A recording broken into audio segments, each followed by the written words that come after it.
Here is the closest thing that I've found to cracking through all that. All right. And it's nothing anyone hasn't heard already, but let me put a little exclamation point on it. And that is, it has to come from you truly believing in the value that you bring to people.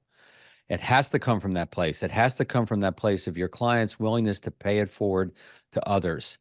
If you feel it, that it's all about you, then you won't do it. You haven't made that shift in your brain yet.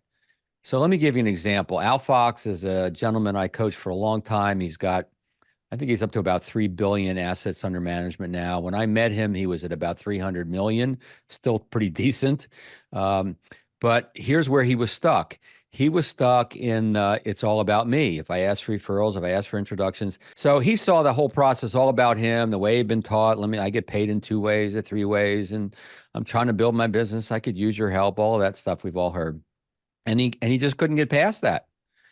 And it was this little switch inside his brain just flipped and realized, no, let's make it about the value. Let's make it about the people. They see the value in the work I do. Clearly, my value is worth sharing because other people are sharing it unsolicited.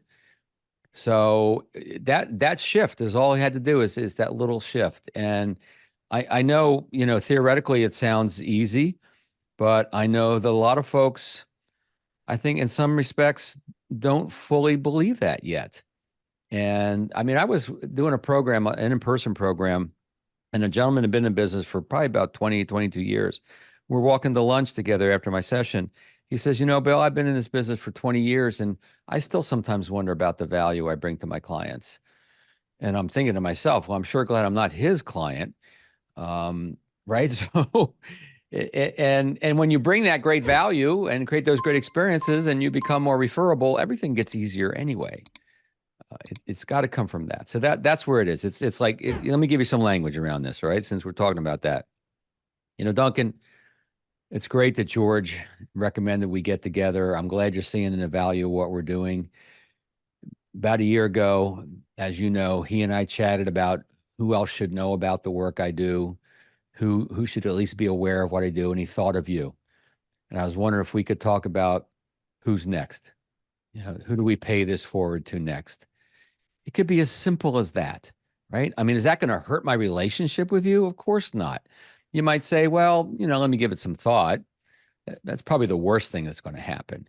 But I certainly have at least planted the seed. Now I'm open, right? So it really can be very simple.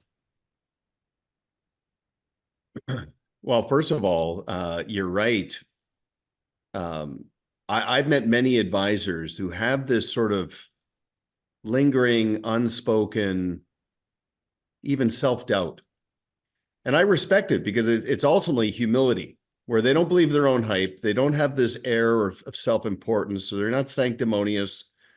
It just keeps them honorable, but it can either serve you or hurt you. And it's nice to get to that point. And I think, you mentioned in the beginning that, if you crack the code, you'd be retired. I'm sure you could be retired now, but you probably love what you do. It's a calling. And I say to advisors all the time, position the concept of an introduction based on your sense of purpose.